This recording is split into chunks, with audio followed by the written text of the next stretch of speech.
Hi, my name is Amy Sillins.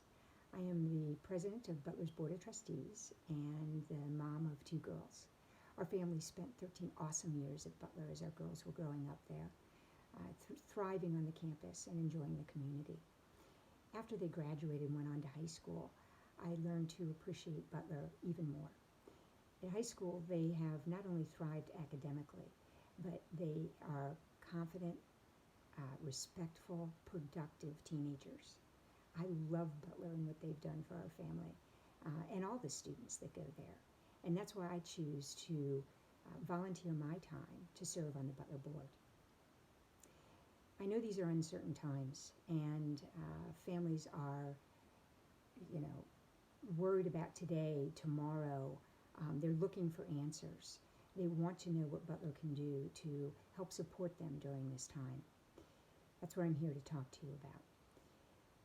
I'm committed to providing you timely, accurate, transparent information as soon as we can have it.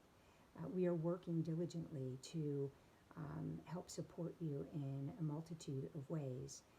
Not only you, but our faculty, our staff, and our students. Our people are our secret sauce at Butler, and we want to preserve that. The board's priority is to provide longevity for Butler and its whole community. We need to make thoughtful, educated decisions that consider all the factors that go into this. And a lot of those factors are coming from state and federal governments, from the SBA, and from other funding sources.